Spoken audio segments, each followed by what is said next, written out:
Last week, we kicked off the first of a four-part series with a visit to Kassel, Germany, where we saw a typical German Altstadt, learned why Kassel in particular was bombed during World War II, and heard the recollections of a woman who survived the night of bombing in 1943. In the second of this four-part series, we'll move on to Breitenau, where I'll briefly share the iterations that took place there, what took place during World War II, and what the American soldiers found soon thereafter.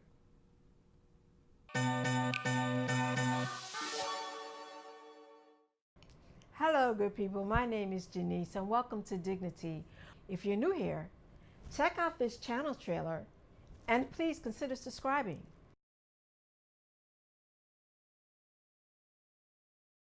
A quick train ride from Kassel brings us to Breitenau, located in the village of Glochhagen. A picturesque walk with steep hills and a footbridge brings us to an equally picturesque and peaceful location that in the 12th century began as a Benedictine monastery. The campus church of St. Maria has gone through major renovations over the centuries. By the 16th century, Breitenau had become the estate of the local aristocracy. By the 19th century, it was a correctional facility and institution for the rural poor, beggars, and negligent family providers, and for wayward women and girls, mostly who had fallen into prostitution. In 1940, when the National Socialists established the Geheime Staatspolizei, or Gestapo for short, Breitenau fell into the catchment area of Gestapo Kassel.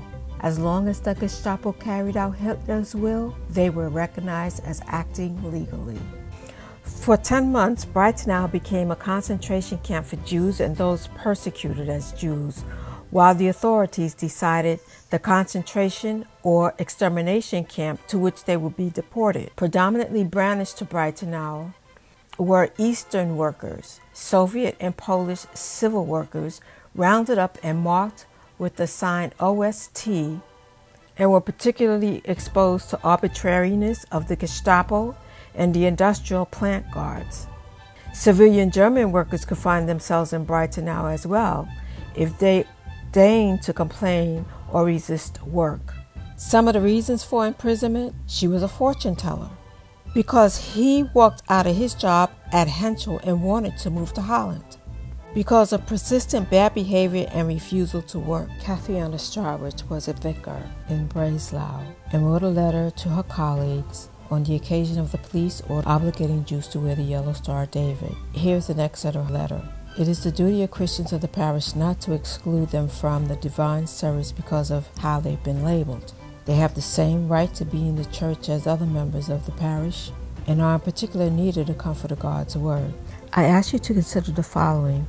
Should church officials, those who perform the divine service, and others not be instructed in appropriate pastoral form to allocate places to them if necessary, places of protection from unchristian elements that seek to drive them away.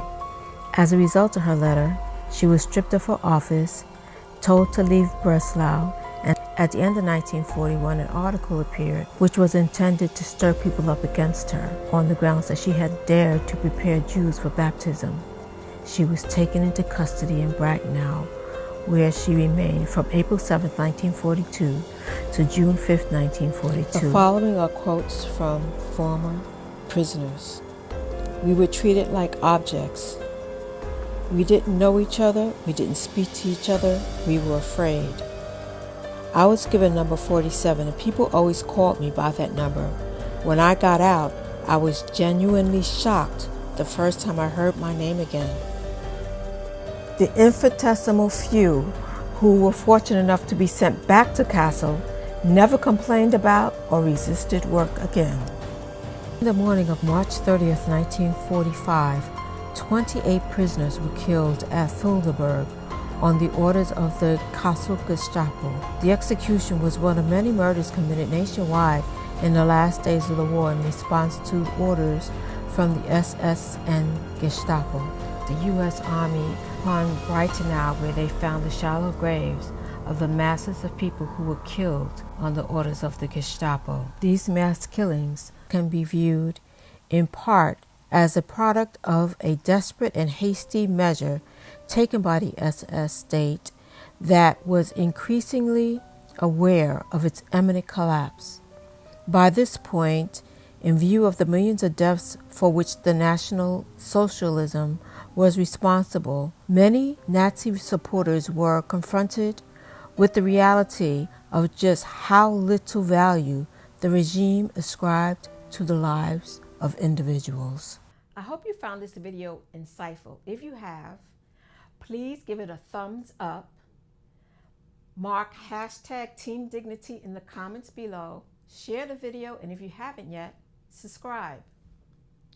Next week, we're going to move on to Berlin. Until then, check out this playlist, and I'll meet you over there. And in the meantime, be well, and remember to live your life with Jesus.